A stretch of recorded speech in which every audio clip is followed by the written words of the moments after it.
दोस्तों कैसे हैं आप सब। दुबई प्रो ने एकदम हलचल मचा के अभी रखी हुई है। 28 तारीख को होने वाला दुबई प्रो अब सिर्फ 3 दिन बाद हो जाएगा और इसके अंदर ना अभी लिस्ट निकल के आ गई है सारे ही अलग अलग बॉडी बिल्डिंग डिवीजन्स की, और ये बहुत ही इंटरेस्टिंग लिस्ट निकल के आई है, किसी ने इतना सोचा नहीं था। यहाँ पर सबसे पहले हम बात करेंगे मेंस ओपन लाइनअप की। इसके अंदर में विलियम बोनाका तो कंफर्म हो गया था, लेकिन अभी यहाँ पर और एथलीट्स ने कंफर्म कर दिया है। यहाँ पर हम देखेंगे कि नाथन डे आशा का नाम भी इस लिस्ट में आ चुका है और बहरूज तबानी भी इसमें खेलने वाले थे, उनका तो कंफर्म वैसे ही है। यहाँ पर रुबेल मस्क्यूरा भी है। तो ये 4 मेन बड़े एथलीट्स हैं। इसके अंदर सबसे इंटरेस्टिंग बात ये देखी जा रही है कि ये 3 एथलीट्स जो है ना, विलियम, नाथन और बहरूज, इन्होंने तीनों ने एक दूसरे को बीट कर रखा है। इससे पहले हमने देखा था कि विलियम बोनैक ने बहरूज तबानी को हराया था। उसके बाद हम देखते हैं कि बहरूज तबानी ने नाथन डे आशा को हराया था इटली प्रो के अंदर, और फिर हम ये देखते हैं कि नाथन डे आशा ने विलियम बोनैक को हराया। तीनों ने एक दूसरे को हराया और अब तीनों ही एक साथ एक ही कंपटीशन में हमें खेलते हुए दिखाई देने वाले हैं दुबई के अंदर। अब समझ में ये नहीं आ रहा कि इन तीनों में से कौन किसको हरा के टॉप पे आएगा। ऐसा हो सकता है नाथन डे आशा इस दुबई को जीत जाए, ऐसा हो सकता है विलियम बोनैक यहाँ पर जीत जाए, ऐसा हो सकता है कि बहरूज तबानी नाथन और विलियम दोनों को हरा करके इस शो को जीत जाए। लेकिन इन तीनों में से कोई ना कोई जीतेगा, ये तो एकदम कन्फर्म है, क्योंकि यहाँ पर जो रुबेल मस्क्यूरा है वो इनके आसपास भी नहीं आ पाएंगे उतने अच्छे, ना तो उनके प्रपोर्शंस है ना उतने ज़्यादा वो कंडीशन आ पाते हैं। फिलहाल यहाँ पर रुबेल ने तो ऑक्सीजन जिम के अंदर ट्रेनिंग करी थी। देखते हैं कौन कैसा प्लेस करता है, लेकिन अंदाज़ा अगर पकड़ा जाए तो यहाँ पर रुबेल मस्क्यूरा 4th आने चाहिए और बहरूज, नाथन, विलियम में से कोई भी जीत सकता है। अगर विलियम एकदम रॉक सॉलिड और एकदम फुल आ गए ना तो वो इस वाले शो को जीत जाएंगे। अदरवाइज़ यहाँ पर नाथन डे आशा भी जीत सकते हैं अगर वो कंडीशनड आ गए, और बहरूज तबानी को कंडीशनड और फुल दोनों ही अपने पैकेजेस एकदम सही हिट करने होंगे, तब जाकर वो शो को जीतेंगे। तो तीनों ही एथलीट्स को स्ट्रगल करनी पड़ेगी, एक दूसरे को चैलेंज तो देना पड़ेगा। इतना ईजी विन नहीं है, ये तीनों के लिए ही स्ट्रगलिंग वाला एक शो रहेगा और देखने में हमें आएगा मज़ा। इसके बाद दोस्तों अगर हम चलें तो आती है अगली डिवीजन, यहाँ पर आ जाती है 212 कैटेगरी। अब 212 के अंदर ना, इसके अंदर हमें पता होना चाहिए कि एंजल कैल्ड्रॉन खेलने वाले हैं, एक टॉप 3 ओलंपियन, तो इनके लिए बहुत ज़्यादा स्ट्रॉन्ग चांसेस है कि ये इस वाले शो को जीत जाएंगे। फिलहाल इनकी फिजिक इस तरीके से आपको दिखाई दे रही होगी, और एंजल हमेशा एक हार्डनेस और एक थिकनेस के लिए ज़्यादा जाने जाते हैं। उनकी चेस्ट बहुत ज़्यादा फाइबर पकड़ती है और साथ ही साथ जब वो फ्रंट लेट स्प्रेड करते हैं तो बहुत ही थिक उनके चेस्ट, शोल्डर्स, लेग्स दिखते हैं।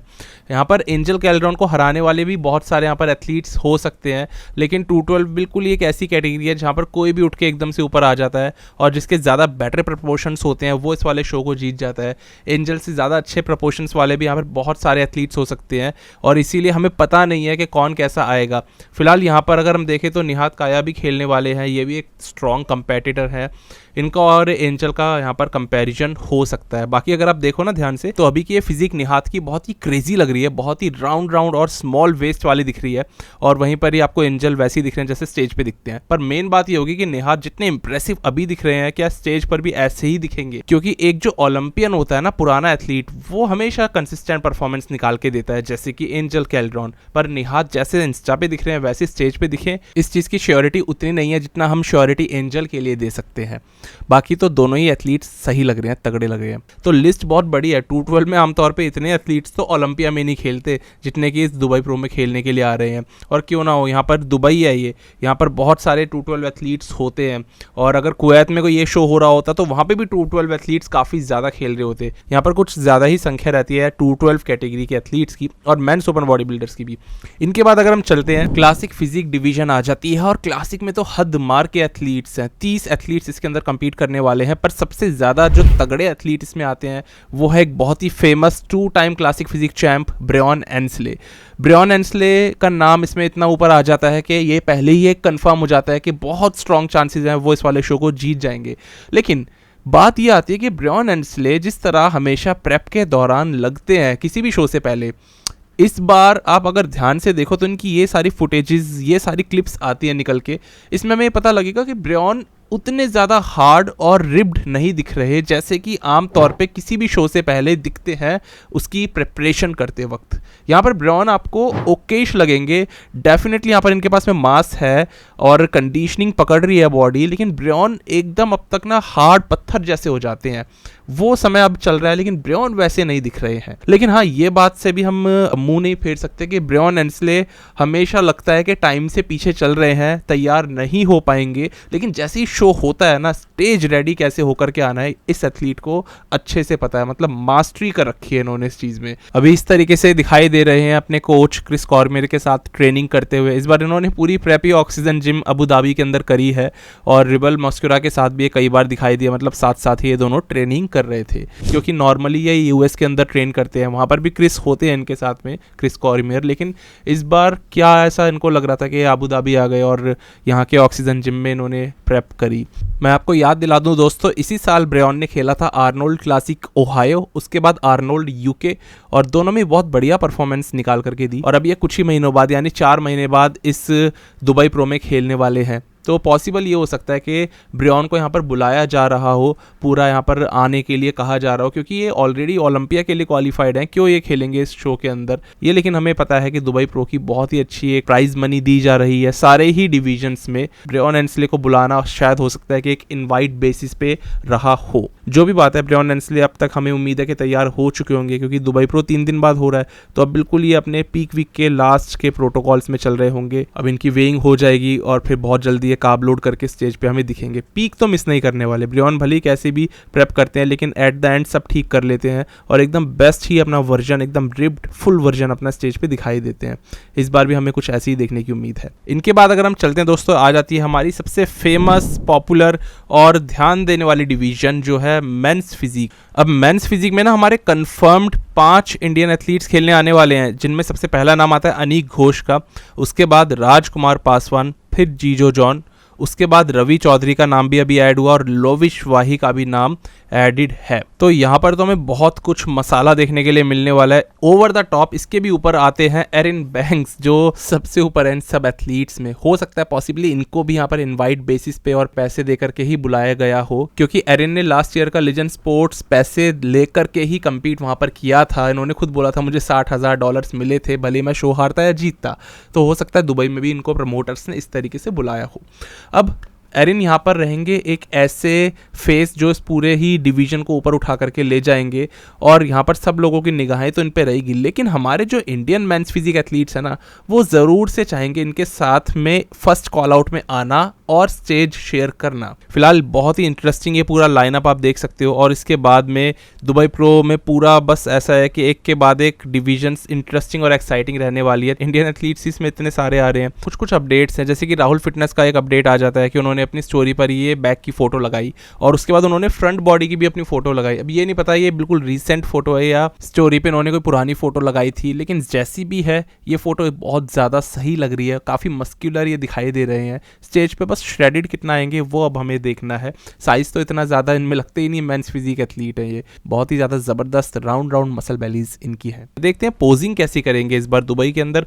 पोजिंग बहुत ज़्यादा मायने रखेगी यार। टॉप क्लास एथलीट्स आने वाले हैं, एरिन बैंक्स आने वाले हैं यार वहाँ पे, तो वहाँ पर हर एक चीज़ बिल्कुल परफेक्ट होनी चाहिए हमारे इंडियन एथलीट्स की, मज़ा ही आ जाएगा। इसके बाद हम देख सकते हैं रवि चौधरी ने भी अपना ये बॉडी फिजिक अपडेट डाला है, और ये अभी से 5 दिन पुराना है। तो ये इस तरीके से एकदम कंडीशन दिख रहे हैं। और उनके अलावा आप जीजो जॉन का भी अपडेट देख सकते हो, ऑलरेडी वो भी प्रेप में ही चल रहे थे, तो ऑब्वियसली श्रेडेड और कंडीशन वो भी दिखेंगे। फिलहाल ये फ्लैट है इनके हिसाब से, बट ये फिजिक काफ़ी ज़्यादा इनकी राउंड लग रही है। जीजो ने बोल दिया कि अभी तो और कार्ब लोडिंग अभी तो स्टार्ट करनी है मुझे, तो सोचो ये कितने बढ़िया लगेंगे। बस वही है, एकदम वो पीक इन्होंने हिट कर ली, परफेक्ट कार्बोहाइड्रेट्स और परफेक्ट उनके अमाउंट के साथ में। तो ये स्टेज पर एकदम ड्राई और भी ज़्यादा लीन और फुल दिखेंगे। उम्मीद करते हैं हमारे सारे इंडियन एथलीट्स बढ़िया दिखेंगे। इनके बाद अगर हम चलते हैं तो अनीक घोष की बात आ जाती है, और अनीक घोष ने तो यार बिल्कुल ही आग लगा के रखी है अपनी इस फिजिक अपडेट के साथ में। राउंडेड शोल्डर्स, एकदम परफेक्ट एब्स और परफेक्ट चेस्ट के साथ में वो अपनी बहुत ही ज़बरदस्त सिमेट्रिकल मेंस फिजिक लुक दिखा रहे हैं। लविश वाही की बात करूं तो लविश का कोई अभी अपडेट नहीं है, पर ये एक रॉक सॉलिड परफॉर्मेंस देते हैं स्टेज पर। स्पेशल इनकी कंडीशनिंग बहुत अच्छी होती है, और बैक के मामले में तो बहुत ही स्ट्रॉन्ग है। जीजो और लविश बहुत ही स्ट्रॉन्ग बैक रखने वाले मेंस फिजिक एथलीट्स हैं हमारे दोनों, बहुत ही ज़बरदस्त। तो लविश वाही से भी हमें उम्मीद है कि ज़बरदस्त अपने बढ़िया फ्रेम के साथ में एक अच्छी मस्क्यूलैरिटी, परफेक्ट बैलेंस के साथ में वो अपनी फिजिक दिखाएंगे और पोजिंग हमारे सारे इंडियन एथलीट्स अच्छी करेंगे, ऐसी मैं उम्मीद करके चल रहा हूँ। ऑल द बेस्ट हमारी पूरी टीम इंडिया को। इनके बाद अगर मैं चलूँ, अगला अपडेट आ जाता है दोस्तों, और वो आता है पुराने मिस्टर ओलंपिया चैंप ब्रेंडन करी के ऊपर। फिलहाल करी हमें इस तरीके से अभी बैक ट्रेन करते हुए दिखाई दिए और हम ये देख सकते हैं कि अभी इन्होंने ये तो नहीं लिखा कि इन्होंने अपनी मिस्टर ओलंपिया की प्रेप चालू कर दी है, पर ब्रेंडन ट्रेन करते हुए जिस तरीके से दिखाई दे रहे हैं ना, ये क्लियर है कि उन्होंने बहुत ज़्यादा साइज़ लूज़ करा है। इस टाइम पे मिस्टर ओलंपिया कंपेटिटर्स ऐसे दिख रहे हो, सवाल ही नहीं उठता, क्योंकि आप हार्डी को देखो, डेरेक को देखो, सैमसन या फिर एंड्रयू जैक, हंटर लब्राडा, कोई भी एथलीट हो, वो कैसे दिख रहे हैं, वो बहुत ज़्यादा मासिव और बिल्कुल ऐसा लग रहा है कि अगले हफ्ते ओलंपिया में कम्पीट करने उतर पड़ेंगे, ऐसे दिख रहे हैं। और ब्रेंडन वहीं आपको दिखेंगे बहुत ही स्मॉल बॉडी के साथ में, इनकी बैक बड़ी छोटी हो गई है, चेस्ट इनकी गायब हो गई है, आर्म्स अभी भी काफ़ी ज़्यादा इनके राउंड और स्ट्रॉन्ग है क्योंकि वो एक इनका स्ट्रॉन्ग बॉडी पार्ट है, पर इनके लेग्स को अगर हम देखें, कैव्स के अंदर आपको साइज़ नहीं दिखेगा, ना ही वेन्स दिख रही है। जिस तरीके से बॉडी बिल्डर्स के लेग्स में भी बहुत तगड़ी वेन्स चलती हुई दिखती है, लेग्स का साइज़ बिल्कुल ही चला गया है।